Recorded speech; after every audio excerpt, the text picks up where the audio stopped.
Hi all இன்றைக்கி நம்ம என்ன பார்க்க போறோம்னா உளுந்து முறுக்கு பார்க்க போகிறோம். உளுந்து முறுக்கு யூடியூப்பில் ரொம்ப ட்ரெண்டாக போயிட்டுருக்கு. நம்மளும் ஸ்டார்ட் பண்ணால் சொல்லிட்டு தேவையில்லாத வேலை பண்ணி ஸ்டார்ட் பண்ணாங்க. உளுந்து என்ன பண்ணியிருக்கேன், நிறைய போட்டு ஊற வச்சுட்டேன். ஊற வச்சு ரொம்ப நேரம் வேறு ஊற வச்சுட்டு அதை வேக வச்சேன்.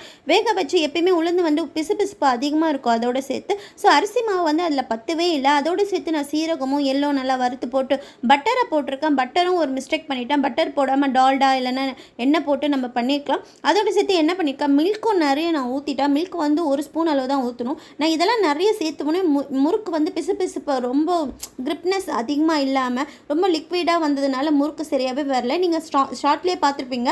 ஸோ ஃபஸ்ட்டு வந்து சரியாகவே வரல, தீஞ்சு போயிருக்கும். செகண்ட் வந்திருக்கும். ஸோ நான் ஒரு வாட்டி ட்ரை பண்ணும்போது அரிசி மாவு சேர்த்து தாங்க முறுக்கு பண்ணேன். ஒரு அடியாக வந்துச்சு. ஆனால் வந்து இதுக்கு இந்த மாதிரி நம்ம பண்ணுறதுக்கு தேவையில்லாமல் வேலை பண்ணுறதுக்கு நம்ம நார்மலாக எப்படி முறுக்கு ட்ரை முறுக்கை நம்ம எப்படி வறுத்து அரைச்சி முறுக்கு பண்ணுமோ அந்த மாதிரியே பண்ணலாம். ஓகே, என்னோடய வீடியோ உங்களுக்கு பிடிச்சிருந்தா லைக் பண்ணுங்கள், கமெண்ட் பண்ணுங்கள், சப்ஸ்கிரைப் பண்ணுங்கள்.